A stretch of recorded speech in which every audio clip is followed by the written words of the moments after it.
everybody, what's up fam? This is Tree from treeoflogic.com. I have a special guest today, somebody you guys are going to thoroughly enjoy, I promise you. I am subscribed to this person, love his content, he's funny on top of that, and very informative.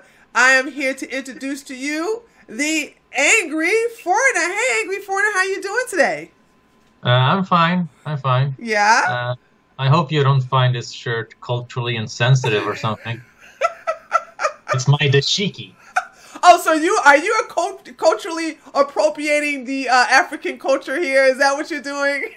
Apparently, yeah. I bought this because it looked African, so I was like, this is trippy. I want this. I like colors. You know what? Africans are known to wear a lot of bright colors like oranges and yellows and things like that. So, yeah, you know what I'm saying? I dig it. I'm not offended at all. So, do you? I wouldn't imagine you to be. If you're a fan of mine, you can't be easily offended. In general. Absolutely not. Absolutely not. So, first of all, I want to know a little bit about your background as far as YouTube. So how long have you been on YouTube? About 3 years. I started 2014. I didn't make videos in English until 2015 because it's a funny story, actually. The reason I started doing videos in English is because of Sargon of Akkad. He had me on his channel to talk about Sweden. And at that point, I only had videos in Swedish with English subtitles.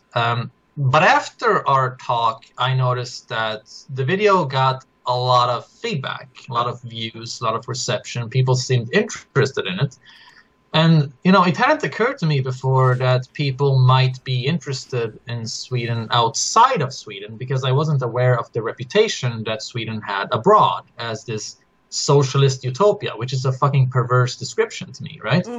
So I decided to make a short video about like a summation, introduction about Sweden right after that called Welcome to Sweden, and it has 2 million views. Wow, 2 million! Yeah, it's a lot, and it's funny because I remember asking my friend right before, hey, do you think this video is gonna get any attention? Do you think anyone cares about any of this shit? That's an understatement. Yeah, it was an understatement. So that's when I became aware that Sweden is being used kind of a pawn abroad because people look at it and go like, oh well, this is a proof that multiculturalism and socialism works, which is very misdirected because Sweden isn't necessarily socialist. I mean, it's a mixed economy. They have free enterprise and privatizations, but they also have social benefits and stuff. So it's a mixture of right-wing and left-wing economical ideas. So I wouldn't call it socialist. I wouldn't call it fully capitalist. It's a mixed economy. Okay. Yeah, so I also see people using Sweden as an example for why left-wing politics don't work, which is something I'm not very fond of because I like certain left-wing ideas such as welfare and tax-funded schooling and hospitals and stuff. So I mean, the problem with Sweden is political correctness and cultural relativism and globalism and multiculturalism. It's not these financial things we got going necessarily. Right. So Sweden is kind of being used as a pawn both by the left and the right. And I figured that, okay, well, there's something to say here. There are points to be made here. And also, I thought it was important to show the world what Sweden is like, hopefully to put pressure on Swedish people to enact change, because I kind of felt like I don't think you're going to start caring about your country until the entire fucking world is bullying you for being cocks. I agree. Yeah. So that's also a reason to make videos in English. So I make videos in English and in Swedish with English subtitles because sometimes, some issues are either too perverse to be silenced and just kept to Sweden. And other, some issues are universal, and other issues are more just for Swedes. Because, I mean, I can feel like if I'm going to make a video about the wage gap, for example, a lot of American YouTubers have already done that. The information is out there. There's no reason for me to do it. So if I'm going to make a video on it, I'm going to do it in Swedish. Because in Sweden, the YouTube scene is fucking terrible. I mean, there's... all you got is fucking makeup channels and prank channels. Yeah. It's not... I mean, internationally, you got people like Sargon of Akkad, The Amazing Atheist, Naked Ape, I mean, Paul Joseph Watson. You got a lot of YouTubers talking about this progressive shit. In Sweden, you got me, basically. Well, isn't it a good thing? Because you're actually a lone wolf and you get the most attention, actually. You know what I'm saying? Yeah, I mean, financially it's good for me, but I feel like... Sweden's future is more important to me than me making a lot of money. Yeah, so yeah, I can feel. I mean, there are some YouTubers, Swedish YouTubers. You got like the golden one. Yeah, the golden one. He's kind of a Nazi. Yeah, kinda. He seems like a very nice guy, but you know what? He's a Nazi. You know what? The golden one. I want to ask you this personally as far as can you relate to his disappointment? I watched one of his videos and where he looked defeated in reference to what's happening in Sweden. And he said that even though Sweden is and I'm paraphrasing, by the way, it seems like Sweden, that the Sweden that he knows is gone. So he says, go to other countries and keep Sweden in your heart. Keep Sweden in your songs and your mind. And he looks so defeated, like his country. Do you share that sentiment, or do you okay? No, I know exactly what this is about, okay, because I've seen this a lot. And this disappointment will come from ethno-nationalists. Okay. The reason they're disappointed is because their country isn't as white as it would like to be. Okay. And to me, that's ridiculous. I don't have a problem. I mean, Sweden has a large immigration population. I mean, 20% of our population has immigrant background. Mm-hmm. That's a lot. But I don't feel like that makes Sweden futile or old. Right? The biggest hopelessness I see in my fan base is from Nazis. And they're hopeless because they're realizing that a pure ethno-state is becoming more and more unrealistic. And it's, I mean, I think it's a fucking retarded idea to begin with, so I don't care. I want Sweden to do well, like socially and financially and just as a society. And if immigrants can be a part of that, then why not? Right, right.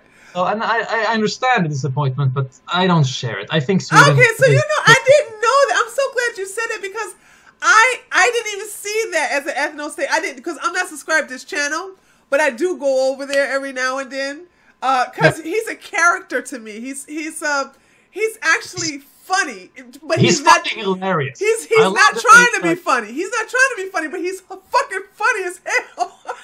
I think he knows what he's doing. I think he knows the humor in like flexing for like 10 seconds before starting a video. I think he knows it, and I love that about him. I love that he's like cosplaying Lord of the Rings every fucking time he does the video. I like that about him. He seems like a funny guy, like a nice guy. But still a bit of a Nazi.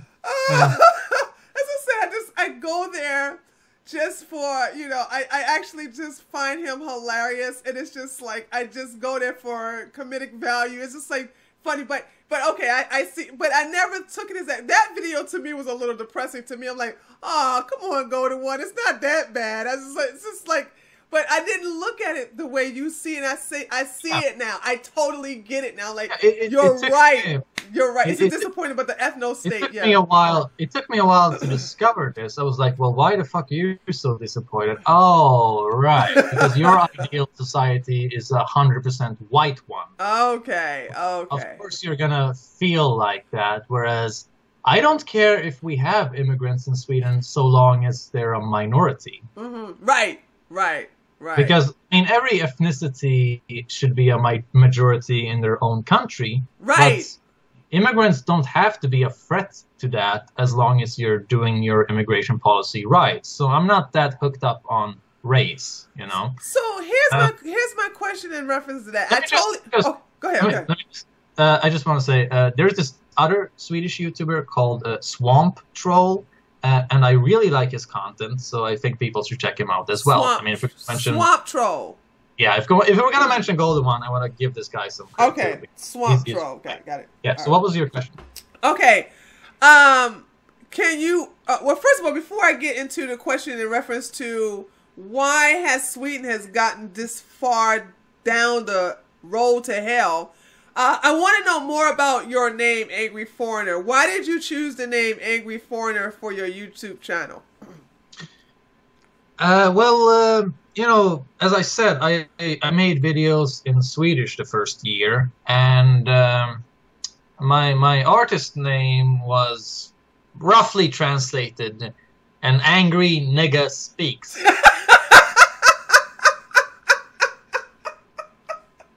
Yeah. Because the thing is, in Swedish, it's en arg blatte talar. And blatte is a very, you know, specific word for Swedish culture. It basically refers to a certain immigrant stereotype. Yeah. Fun fact, the word blatte is derived from blattodea, a type of cockroach. That's saying something. But no, blatte essentially refers to immigrants who think that they're 50 Cent. Oh, right? Okay. Because here in Sweden, we got these ghettos, we got these exclusion areas where immigrants grow up, they feel excluded, and so they... I mean, you got fucking Arabs and even Bosnians, like Eastern Europeans, growing up in these neighborhoods, and they start deluding themselves that they're like blacks living in Compton. Oh, yeah. Because they listen to all this fucking gangster rap and they watch those Scarface movies, and you get some type of nigga culture that's really weird because you're not even black, for fuck's sake. Like, wait a minute, are they that heavily influenced by the culture here in America, in Sweden? Yeah, Sweden has no pop culture. Our pop culture sucks. So we're basically importing America's pop culture. I mean, the U.S. that shit. So, I mean, you have these immigrants that basically they think that they can relate to blacks in Compton. It becomes a cheap way to establish an identity. Because there is a type of social exclusion here that is very real. I mean, if you're growing up as a non-white person in a white society and you're like locked away in this specific neighborhood or area with other non-whites, it feels like a fucking ghetto because it is a ghetto. And you can blame the immigration policy for that. Yeah. Because, I mean, what happens is that, let's say you're new to a country, right? Right. As an immigrant. So, of course, you're going to find the cheapest apartments to live in until you get set up. Right. Move up, right? Yes. So these type of neighborhoods, apartment complexes that are the cheapest, people who usually live there are students, young students, senior citizens, and immigrants. Now, if you have low immigration, there's going to be a healthy mixture of these three categories, and immigrants are going to be a minority, which is a good thing, because, you know, when I came to Sweden, I remember the first day in school. I came to Sweden when I was 5, and my first day in school, the teacher asked me something, and I couldn't reply because I didn't know Swedish. And so everyone in the class looked at me, and I felt like a fucking alien. And that's interesting to me in retrospect, because that became a social incentive to learn the language and adopt the ways. Right. And that's why it's important for immigrants to grow up in a neighborhood where they're a minority, surrounded by a majority of Swedes, because that incentivizes assimilation. We have areas in Sweden where immigrants grow up as a majority. They're surrounded by a majority of non-Swedes that don't even speak Swedish. They speak their native language. So there's no incentive, social incentive, to become assimilated there. And that's what happens with these exclusion areas. If you have a high amount of immigration, all of the immigrants are going to flood to the cheap apartments, essentially, eventually making them a majority in these neighborhoods. Right. So, of course, that leads to social exclusion because you're not surrounded by ethnically Swedish people. And that just becomes the basis for a whole bunch of other problems. So there becomes a vacuum where ghetto culture fills that vacuum, African-American ghetto culture. So you can blame, you can blame the immigration policy for this nigger complex that a lot of immigrants have. And I've always felt like when I was growing up, I'm not saying that all immigrants are like this, but from some immigrants, I did feel a type of pressure as if they kind of look down upon you because you are too Swedish. And really? Not immigrant enough. And there's areas. You gotta repeat that. Immigrants who came to another country are gonna look down on the natives there because they're not like them.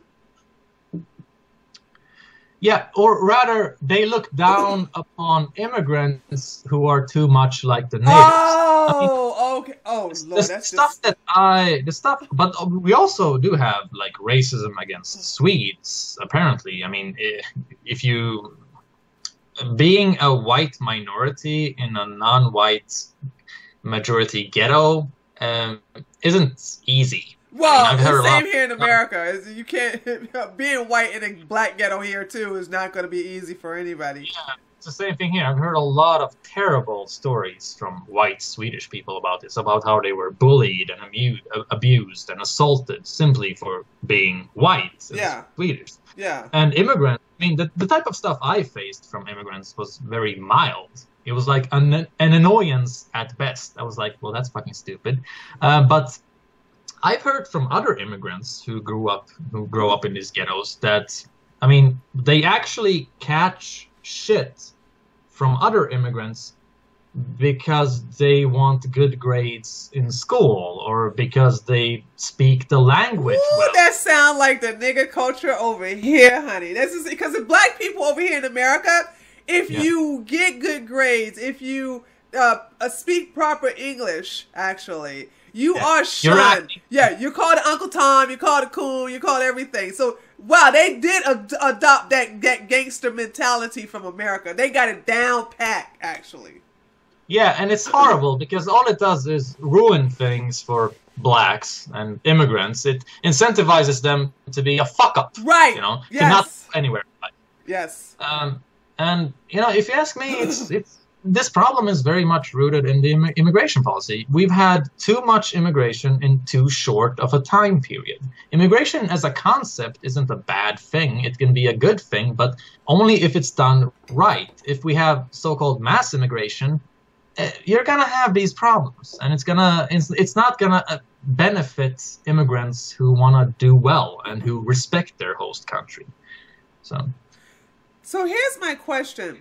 I don't know much about Sweden, so this is the reason why I'm so excited to have you on. I want to understand.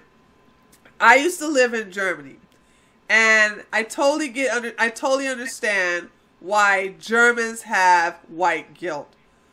Why do Swedish people have white guilt to the point where they are embracing multiculturalism and turning a blind eye to how it is slowly destroying their country, their culture, as well as harming their people?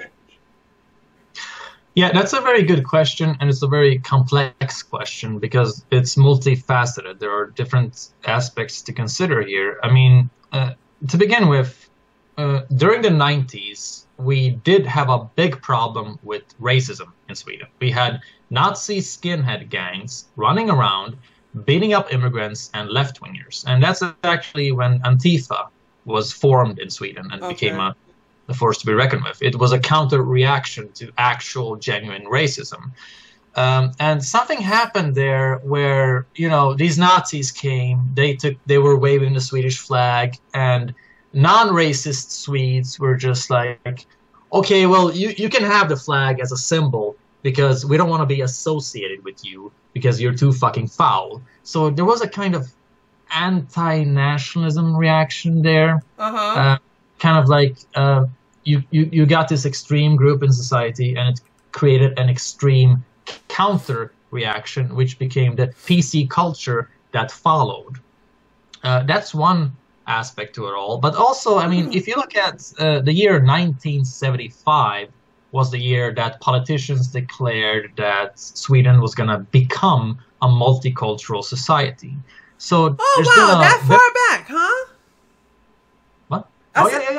Yeah, this has been a very long, wide, slow baby step spanning project, so to speak. Development.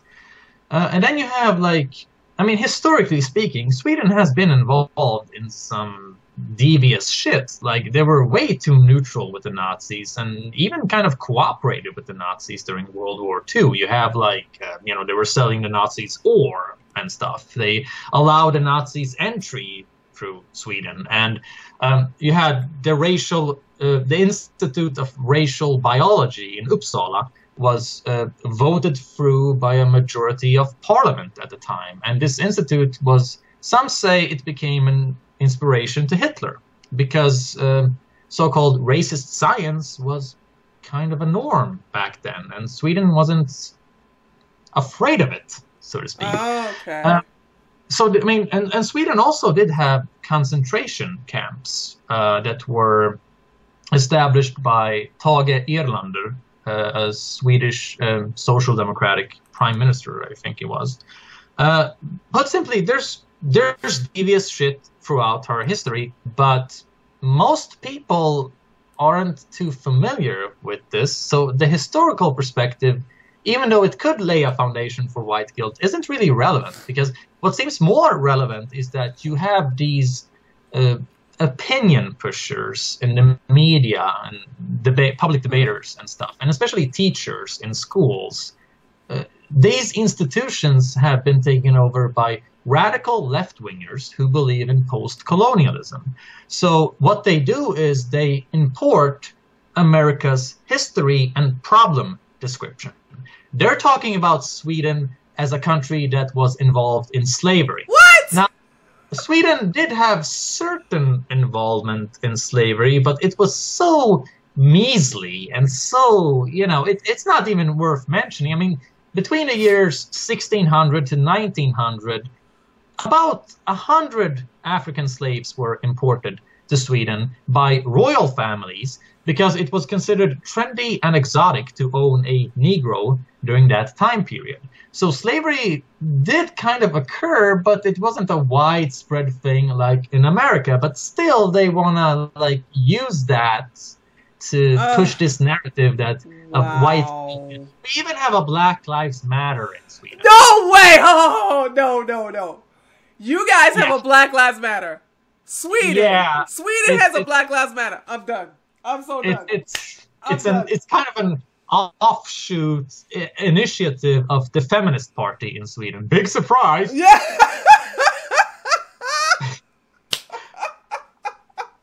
I did a video about this, actually. Oh my God. They're really small, but they do exist here. And it's fucking ridiculous to see them talking about police brutality when, like, hey, Swedish police are fucking pussies. Oh my like, God. They don't even shoot people. Like, what the fuck are you talking about? It's so obvious that they took America's pop cultural historical description and problem formulation and imported it to Sweden simply because they are ideologues. They are left-wingers and post-colonialists who want to have a really generalizing view. I mean, they talk about the West's colonization for history, but there's no nuance there. All Western countries did not act the same and to the same degree. And for that matter, fucking, you know, Arab countries were really bad when it comes to slavery, both with white and with blacks. Right. So that's not something that they bring up because they're blinded by their ideological lens, their perspective. Well, they don't bring it up over here in America either. You know, black people in America think that only white people did slavery. They don't even realize that black Africans started it first, and then the Arabs took it over and just mastered it and killed. So it's like millions and millions of Africans died during the slave trade underneath the Arab rule. But they don't even talk about that in America. So I know they're not going to talk about that in Sweden. Yes, I mean, essentially, you can blame the whole white guilt shit in Sweden on hipsters that are really loudmouthed and just manage to get into the right positions in society in terms of media and academics. Okay. Do you think if they're oh wow, this is just mind-blowing. Because they're in academia and they're in the political power, what about the children? What about the youth that are...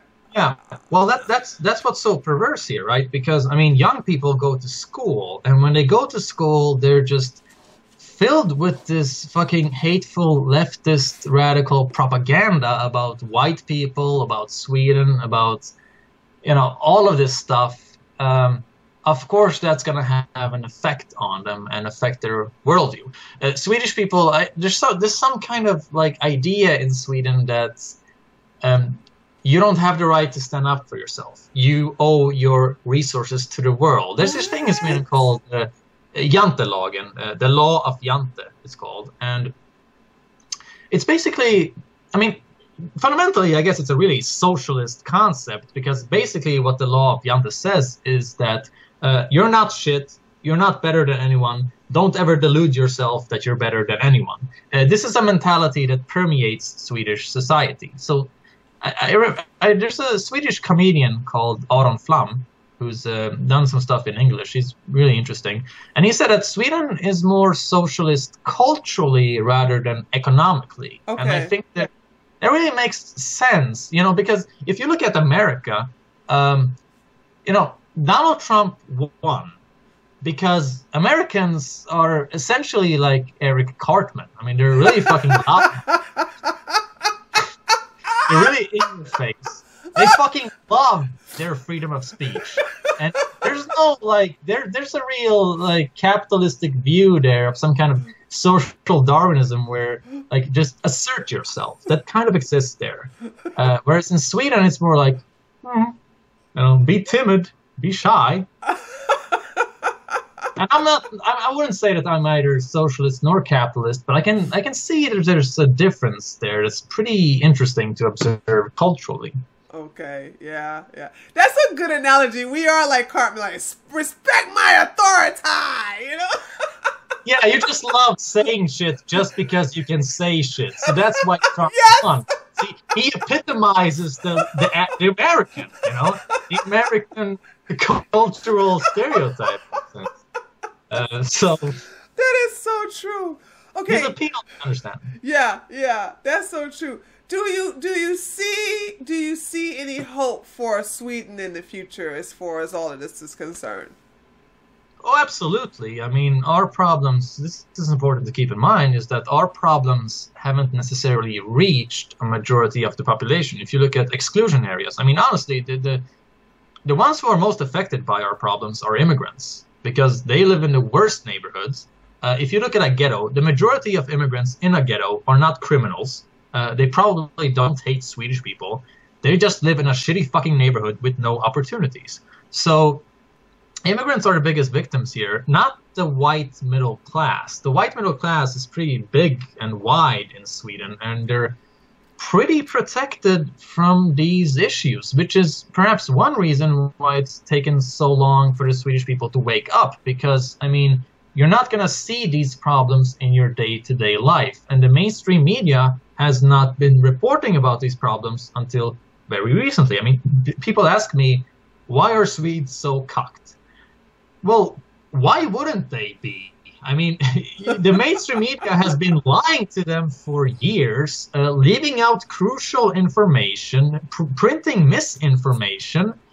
Of course, that's what they're going to base their perspective on. I mean, you look at people in general. People in general are not curious, not too curious, at least. So if you have an alternative media scene and you're being told that it's just racist and Nazis, most people aren't going to be like, well, let's look at what the Nazis have to say. Right. Nazis are bad, so I want to see what bad people have to say. Right. People don't think like that. So there is certainly, I mean, there's a reason to blame the mainstream media here. But that's changing. All of that is changing. Is it really, though? Because it seems like you guys have some free speech issues there, too. As from the last time I remember, there was a big ban list of YouTubers who were supposed to be on the block. You remember that? Yeah, the Swedish Institute Twitter thing. Yeah. Yeah. That was a Swedish agency, I think. But that was only for Twitter, right? The Swedish Twitter account. The ban list was simply to make sure that dissidents aren't allowed on the Swedish Twitter account. Oh, okay. So, like, sure, it's disgusting. It's very communistic. I agree with that, but it only applied to the Swedish Twitter account. And sure, we do have free speech issues. I mean, take me, for example. The only reason I can do this is because I don't have a normal job. Right. YouTube is my job. If I did have a normal job, I would absolutely get fired so fast for saying the things that I do. Yeah. So there is, I mean, if you look at the journalist Tim Pool, for example, he interviewed a psychologist that was so paranoid. Right, he blurred his face, distorted his vocal cords, his voice. Yeah, his voice. Office. He even blurred his office. Yeah. Okay, and that says something. And that's what Tim Pool, I mean, when he had left Sweden, he actually said that he felt kind of relieved because even though Sweden is a nice country, the social climate is so fucking toxic and so nervous, and nobody wanted to show up on camera and talk about issues with him, right? Right. So there is certainly a social censorship going on, but there's also a change going on. The mainstream media, before, they would never report on problems related to immigration. They would even, like, if an immigrant committed a crime, they would leave out the fact that he's an immigrant because they don't want to create racism.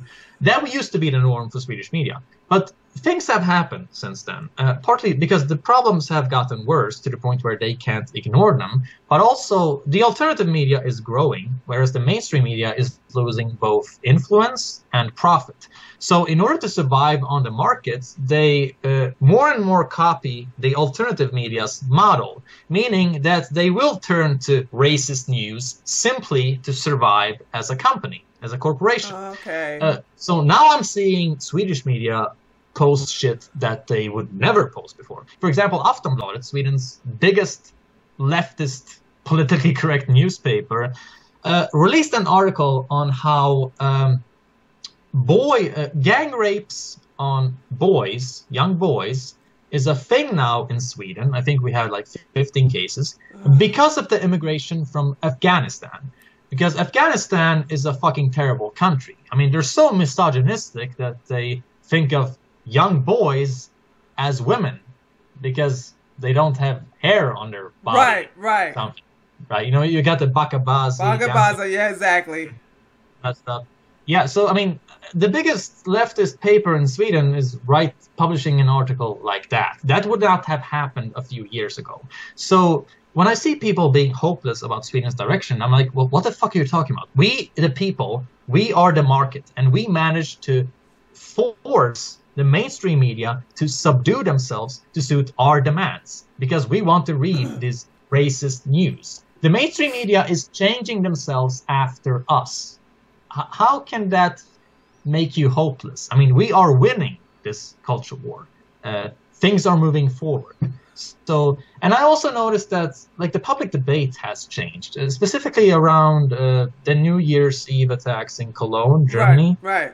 That was 2015. Yeah, it happened. I'll never forget that day. It happened from 2015, bringing in the 2016 New Year. Okay. Yeah. Yeah. And I noticed something really notable and mind-blowing happening then, which was that all of a sudden, these articles in the mainstream media pop up with people essentially saying that immigrants have a shittier view of women because their culture is inferior. Right. Essentially, that's what they were saying. And I was like, okay, well, that's a taboo that disappeared overnight. Because the New Year's Eve attacks in Köln were systematic. They were widespread. There were so many of them at the same time. You couldn't say that, oh, well, that's just an exception. That's just a few bad apples. No, it was too systematic for it to be ignored, which certainly did affect the mainstream media. And that's kind of where the change took place. After that, it's just been more and more, you know, we have these problems and people are more willing to talk about them.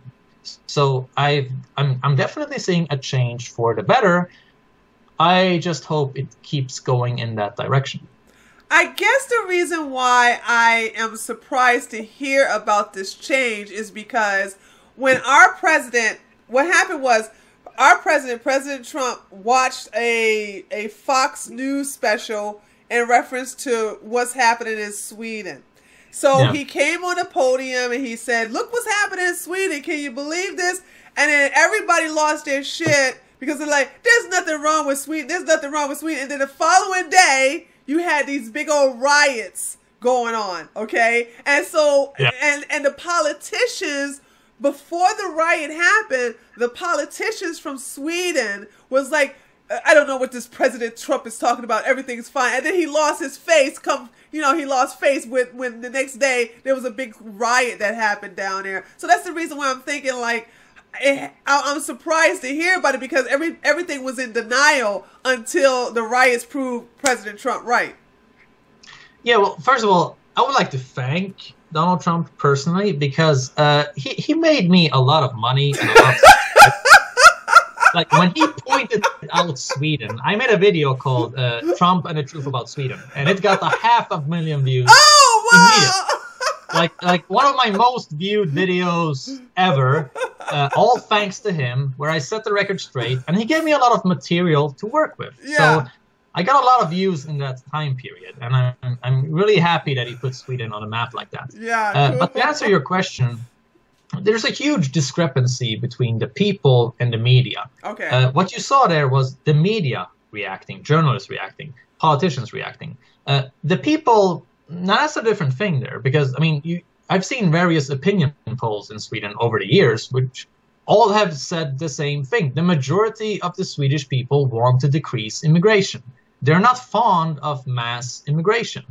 But the media, I mean, what you have in the media is basically a minority of hipsters who live in these white neighborhoods. They don't experience any of these problems. And all their journalism is just about virtue signaling because there is such a thing as social capital. In Sweden, you can basically get a career by saying the right things as a debater, journalist, or politician. So, I mean, bullshit pays off here.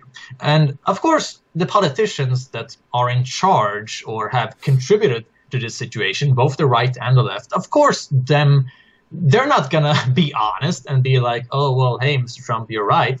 Because that would make them look bad. They don't have an incentive for honesty. Because when it comes to countries, you have to... All countries are like corporations. They have an image to protect for the rest of the world. They have business ventures and things like that. So, I mean, I've essentially been told that I've seen debates in the media where essentially the thesis that's proposed is that maintaining a good image of Sweden is important because of export, import, and business, and because of relations to other countries. So, even if it's a lie. Even if it's a lie.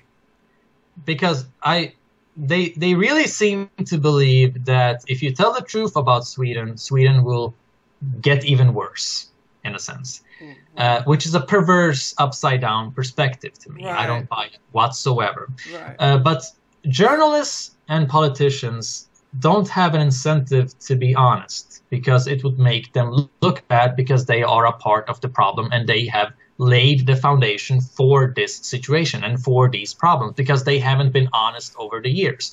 They've really painted Sweden up with rose-tinted glasses, talking about they haven't been willing to report on the issues. So if the truth would come out, well, who's guilty? They are. So why would they be honest? Right. Worth mentioning in this context is that the leader of the Sweden Democrats, the Nationalist Party, Jimmie Åkesson, did publish an article in, I think it was New York Times, where he essentially said that, hey, Mr. Trump, you're right. We do have issues. And what's funny is that when he did that, the left in Sweden called him a nation traitor. So really? Suddenly the left became nationalist, just fucking overnight. Fucking politicians, I tell you. Fucking politicians. Amazing. Speaking of that, I want to get a better understanding of the political setup there. Because, like I said, I'm learning more about Sweden just by talking to you. Because that's just one country, including Finland, I don't know much about. So, how is it set up? Do you have it set up to where you have different parties, and the parties that get the most votes either they vote in a chancellor or president or what? Explain that. Yeah. Explain that to me, please. Okay, we don't have a president. We don't have a chancellor. We have a prime minister, which is decided by the most popular party. But we do have a monarchy. But I mean, the king and his royal family are just there for tourism. They're just there for show. Oh, so you have like a king, like they have a queen in England. Yeah, except our king doesn't have any power at all politically. Okay. It's just a nice display, you know. We have a representative democracy with parliament, and basically, I mean, you vote for a party, they get the most votes, but even if, let's say, for example, that the Nationalist Party were to win the next election, that wouldn't necessarily change things because let's say that they get 30%. They're the biggest party, but they still have to relate to other parties who also get a vote on budgets and stuff. So other parties could still fuck up their decisions and keep them from reenacting their decisions. So in order for the Nationalist Party to actually have the power to conduct their ideas freely, they would need 51% of the votes. Oh, okay. So, to me, I kind of consider our I consider our system to be one of the major reasons to why we're in this shit to begin with, because the whole system with parties is flawed. I mean, essentially, a lot of people have been voting for the Sweden Democrats just because they're against immigration. They are the only party that have been against immigration the past years. Okay. All other parties in parliament have been pro-mass immigration and multiculturalism, from the left to the right. So people have swarmed to the Sweden Democrats just as a means of protesting. Having said that, that doesn't mean that they agree with everything that Sweden Democrats have to say, which is the problem with representative democracy. You're voting for a group. You're not voting for your own opinion.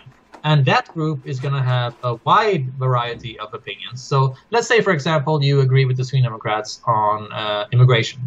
That doesn't mean that you agree with them on gay marriage, abortion, or the drug policy. So I feel like there's a problem there when you're forced to vote for opinions that you don't agree with. Right, right. The system that I would like to see in Sweden is a system called liquid democracy, which is a mixture of representative democracy, which we have now, and direct democracy, meaning referendums. I believe that if we had more referendums over the years, we wouldn't be in this mess, because a majority of the Swedish population don't like mass immigration. We wouldn't have had this high immigration if the people were allowed to decide. Okay.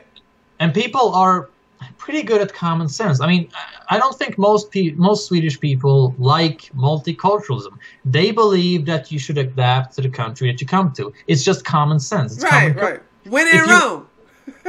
Yeah, when in Rome, when you move to a country, you respect the country. You don't act like a privileged cunt and make a bunch of like demands. That's just ridiculous. Yeah. So I don't believe that most people like multiculturalism, because multiculturalism is the opposite of that. It's the idea, since all cultures are equal, nobody should have to assimilate.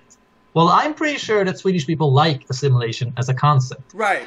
So had you given more power to the people, we wouldn't be in this mess, because the people aren't crazy left-wingers who babble on about post-colonialism. That's a minority of academic hipster cunts.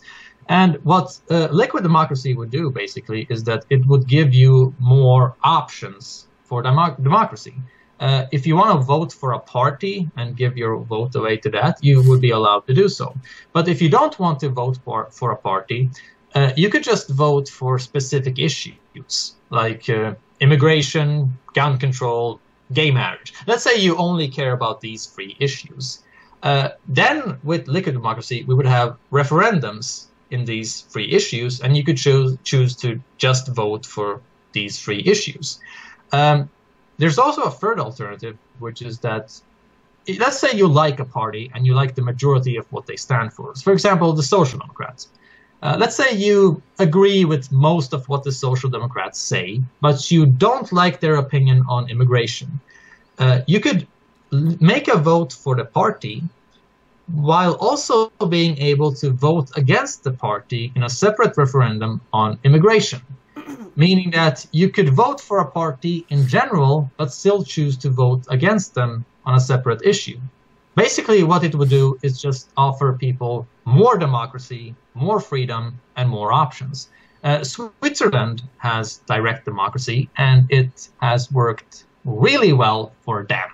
So I think we should be looking more at that system instead of the representative democracy we got going now. Because, I mean, if you look at America, it's a terribly polarized country in a sense. I mean, you had Donald Trump and Hillary Clinton. I'm not necessarily a fan of either. And then you have like this huge portion of the American people that didn't vote at all. Right. Because they don't feel, and rightfully so, they don't feel like they have influence over their day-to-day life. Yeah. Well, I think that referendums would solve that problem. I think that would change that a lot. Yeah, this sounds like an interesting concept. I like. Well, one question about that, and then I want to talk about a video that I just love so much. What would have to happen for? What did you say? You call that a liquid democracy? What would have to happen for that to be implemented? Well, I mean, in Sweden we have a party called the Direct Democrats, Direktdemokraterna, and their only goal is to implement this system. So if you vote for them, I think a way to change is by looking up smaller parties and voting for smaller parties. Okay. Now, a problem there is that people usually don't want to vote for smaller parties because they're thinking, well, it doesn't make a fucking difference anyway because they're so small that they're never going to get big. But that's not really true, because I don't know about other countries, but at least in Sweden, if you vote for a party, a small party, and they gain a certain percent, like let's say 4% of the votes, they get a place in parliament, which gives them more money and a bigger budget for advertising and political work. Okay. So basically, if you vote for a small party, they can get even bigger. You got to have a long-term perspective here. So what I would do is advise people to look up alternative political candidates and alternative parties to bring power away from these two big shit stains. Right. Essentially. The Democrats. It's all the same shit, really. Yeah. You want the puppet on the left or the puppet on the right? Yeah. Good analogy. Okay, so you have a video that it was so mind-blowing, but it was comical. It had a mixture. It had some sad news stuff in it, and it has some comical stuff in it that's not necessarily... it's hard for me to explain, but I'm going to leave a link specifically to this video where you get towards the end and you you talk about these elder-looking white women, and I think you said the tie-dye hag or the tie-dye witch, and these are very homely-looking white women who have these migrants as lovers or gigolos. Not even gigolos, because the migrants don't even get paid anything. They just got them as, you know, their sex toys or whatever. You know what I'm saying? They get welfare. They get welfare. Oh yeah, they do get welfare. So I guess they are gigolos. So I guess they are actually gigolos because they are getting paid. Gigolo. Yeah. First of all, the video is awesome. It's visually stimulating. It's not one of those videos that you can listen in the background. You have to look at it, and it's so mind. But anyway, I'm not going to keep rambling. I want you to tell those who are watching right now, what is a tie-dye hag or tie-dye witch? Right. Well, it's a very Swedish phenomenon because batik is a technique of coloring clothing. It was developed by the Javanese people and then culturally appropriated by the hippies to create these really like colorful, you know, tie-dye, basically. Yeah.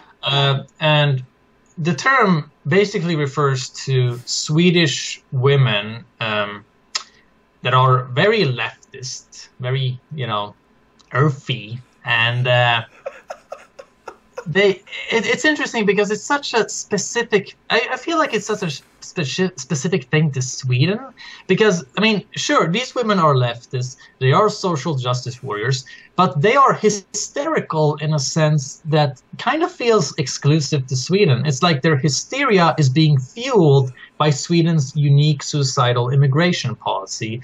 So they are women who, they do look like hippies, right? Yeah, they do. They look like old hippies. They really do. They really do. They do. But it's not the only characteristic. I mean, another characteristic is that they have to be at least 30 years old. They have to prioritize emotions way above logic. Like in the video, I showed you this batik hag. Oh, that she's basically screaming, The children! Yeah, take up the children in a televised public debate. She's fucking hysterical. That's a requirement. And it's just a certain, you know, a certain type of hysteria and mindlessness that feels like above the ordinary social justice warrior. Because these women, and by the way, the title of the video is Refugee Children and the Women Who Sexually Exploit Them. Because that's what this is about. And as you said, you really need to watch the video because I have hilarious fucking pictures in this video. Yeah.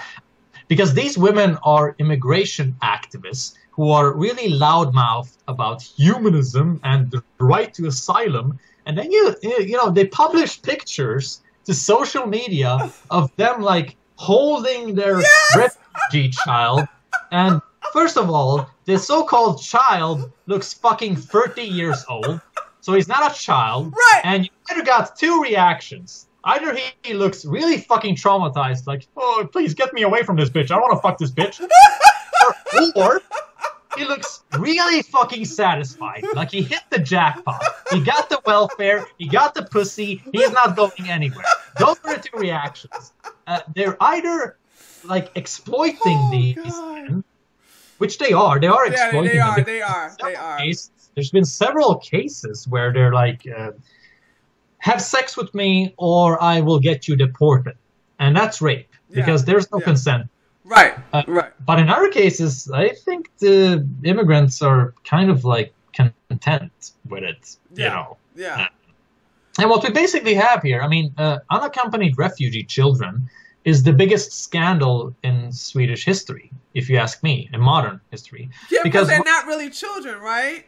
Yeah, there's been age testing that revealed that the majority of them are above 18. They're not children, and we've accepted 35,000 of these so-called children, and they do demand more resources, more money.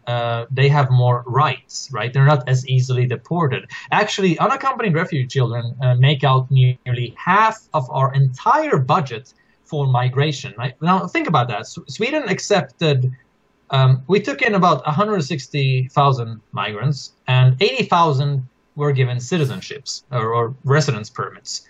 35,000 of those refugee children cost as much as 80,000 adult migrants. Wow. It's a huge cost. Wow. And it's so insane to think that this money is just funding an import of gigolos. I mean, this is not humanitarianism. This is not asylum migration. Exactly. It's just the biggest import of gigolos in human history. Right. I don't think that like the majority of these women who are immigration activists have sex with these children, but it's certainly a trend. I mean, it's a problem. It's a structure. I've seen like, you know, in my video, I used like 10 or 20 articles about how women who work with refugee children ended up having sex with them. So I've pulled out a handful of articles. And it's kind of worrying because when you think about it, the media only ever reports 1% of what happens in reality. Most crimes, most incidents, most horrible things don't make it into a big article. So if you have a handful of these articles, what does that say about reality? Right. I think that this problem is more widespread than we are led to believe. I don't think it permeates 90% of all female immigration activists, but it's certainly there, and our mainstream media doesn't really make a big deal out of it, which is perverse because, I mean, imagine if young female refugees came to Sweden and a group of white middle-aged men would just flock around them and want to take care of them and hug them and upload images where they're like, on social media. Yeah, you know? look at my little woman right here, my little children here. Yeah, exactly. Yeah, I mean, accusations of pedophilia and human trafficking would have been raining. It would have been a big difference. Yeah. So that's exceptionally perverse. And that's that double standard here. You know what I'm saying? The fact is that they're giving these women a pass for actually sexually exploiting these migrants is because they're women. But if they were men, okay, they would have definitely been incarcerated for pedophilia and been smeared, and just everything would have just, the whole entire, I think, world, if they found out, would have just been crashing down on these men. But this was a situation that it has to be unique in Sweden, because I never heard of that before. And like I said, I lived in Germany for 5 years. I had to leave because of the multiculturalism, but I was like, whoa, and the pictures that you showed of these women, I was like, I could see, it made so much sense how these are the type of women who could never get a man anyway. You know what I'm saying? They look like your typical old feminists, except they don't have blue hair. And it's like they're actually not capitalizing, they're sexualizing the men because they could never get a man on their own. So they had to get a migrant. And it was just like, I sat there, I'm telling you, angry for, and I was sitting there like, oh my God, that's a thing. It was just mind blowing. And I welcome everybody who's watching this video. I'm going to put a specific link. I'm going to have all your contact information, but I'm going to have a specific link to that video alone because it's a must watch. Yeah, it is. I mean, I've been doing this for 3 years, and I've never come across something this fucked up. And I've talked about a lot of fucked up stuff in my videos. Yeah. I remember one rape case specifically where I think it was a 17-year-old or 18-year-old Somali who raped a 12-year-old. And during the rape, he said that black dick is expensive. Oh, I mean, my God, wow. That's fucking obscene. Right. That's the type of stuff I've been going through in my videos. Another case, a woman was raped by a migrant on a train, and when the conductor said that he was going to call the police, she was hesitant because she didn't want the migrant to get deported. I mean, I've talked about some really insane shit in my videos over the years because I live in Sweden after all. But even this was like a new... I could not have imagined myself making a video about this, something this fucked up. It's really mind-blowing. But an interesting thing also is that I read an article about how women who have children become more racist. They become more, because they become more interested in protecting their children. Yeah. So their so-called over-empathy decreases, right? And it's interesting because I think that a lot of these women don't have kids. No, they don't look like they have any kids. No, so immigrants become children to them. They become overprotective of them. And that's perhaps why they're so pro-immigration, because they need something to care about. They don't have their own kids. Right. So this 30-year-old guy claiming to be a kid will just have to suffice. It's so crazy. It's so freaking crazy. So actually, they serve as the child, the surrogate child, as well as the lover in the bed too. It's really twisted when you really look at it.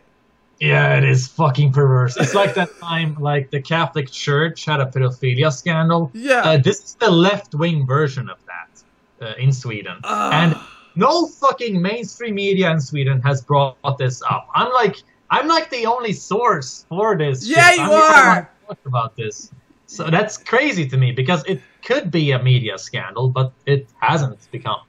You are, and I thank you so much for bringing that. I'm telling you, my audience should really, really look at that. Okay, I got one more question because we're about to run it low on time. Because it seems like we have a good time talking. Time fly by. Okay, so here's my question.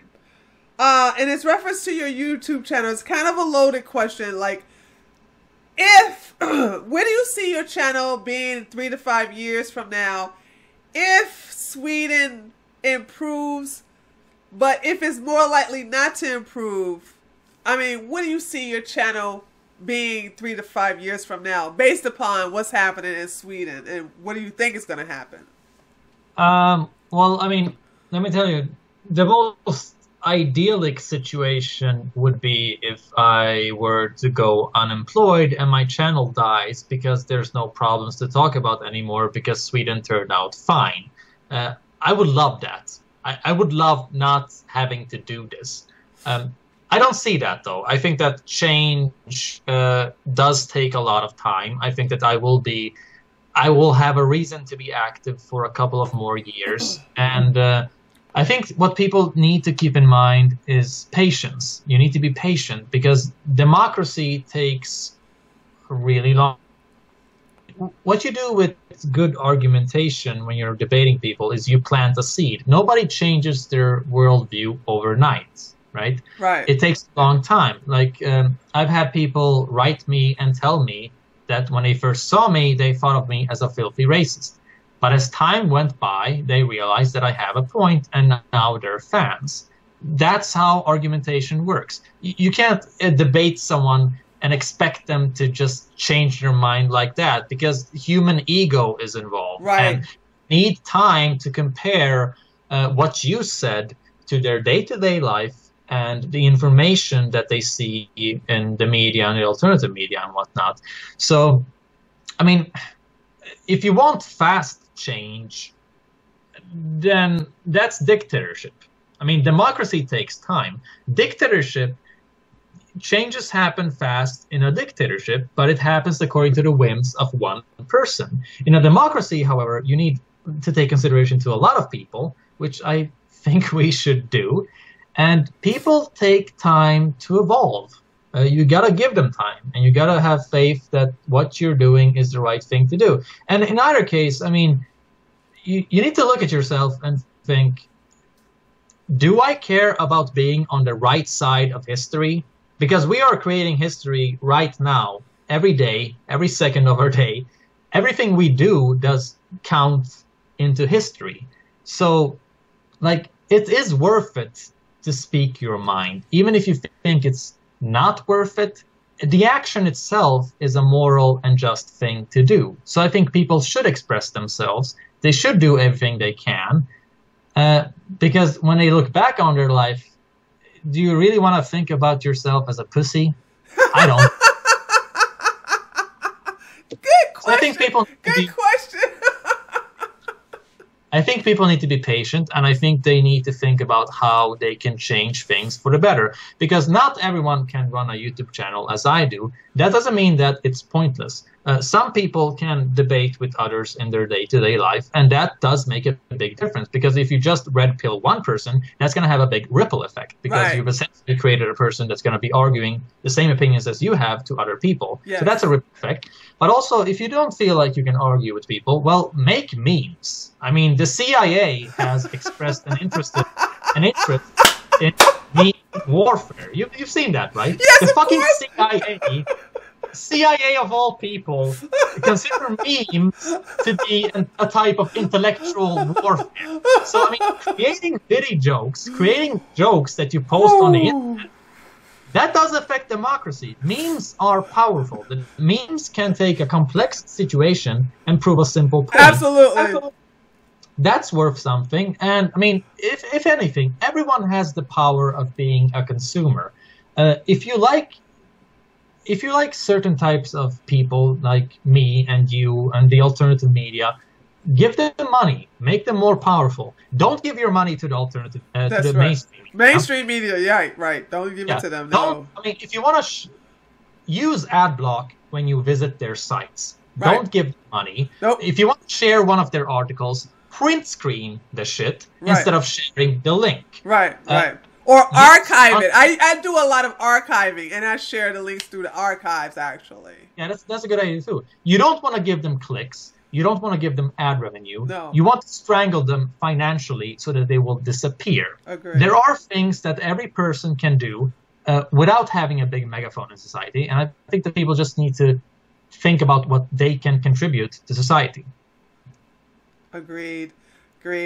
Wow, I am so glad that we had this discussion. I'm honored that you agreed to do an interview with me. This has been a very educational interview.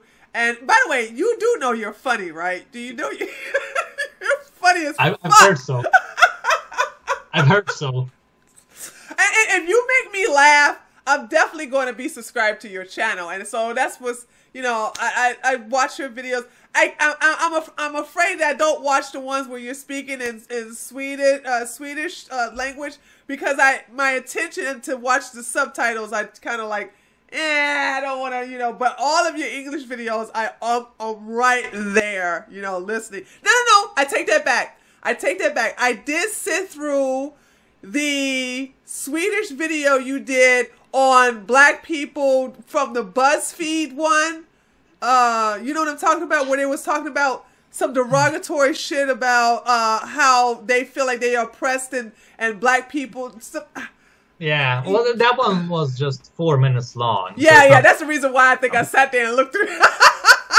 Yeah, it was horrible though. It was our public service media, our fucking public service state media that take our tax money to be able to exist. Basically imitated BuzzFeed. Right. Of all fucking assholes on the entire earth, they chose the stinking cave of BuzzFeed. It was this. I can't believe that they would consider BuzzFeed to be some kind of journalistic integrity. Hey, they trying to copy off of our trash. I guess that makes sense. You know what I'm saying? Yeah, that's the whole thing I was talking about earlier, with how like the media and academics copy America's bullshit. Right. They will import fucking BuzzFeed as a way of journalism. That's how bad it is. So it's not weird that people are deluded here in Sweden. Yeah. It's going to take time. But I see more and more people waking up every day. I get messages from people telling me that I red-pilled them. And that, I get messages from young people telling me I helped them improve their grades in school because they learned about politics and critical thinking from my videos, which is fucking mind-blowing to me.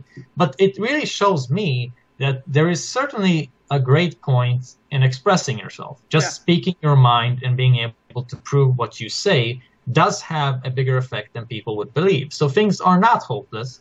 If more people were to act and speak their mind, we would get there faster. Yes, I agree. Awesome. I'm going to actually definitely have you back in later on this year for an update. See how things are going with you, and to also learn more about Sweden, because I'm sure we haven't even really got deep in depth into more of Swedish culture and things like that. So thank you so much for joining me. And I have on the screen, as you guys see, the link to, not the link, but actually his Twitter handle, and I will have in a link in the description, the link to your YouTube channel, the specific link for that video that you guys gotta see that video, okay? As well as a link to your Twitter handle as well, okay? So thank you so much for joining us and everything, and I'm so glad to talk to you and learn so much about the Swedish culture. So I look forward to talking to you again in the future. Well, thanks for having me. It was nice. No problem. All right, taters. This is Tree from treeoflogic.com. Thanks so much for the Angry Foreigner coming in, and we'll talk to you next time. Later, taters.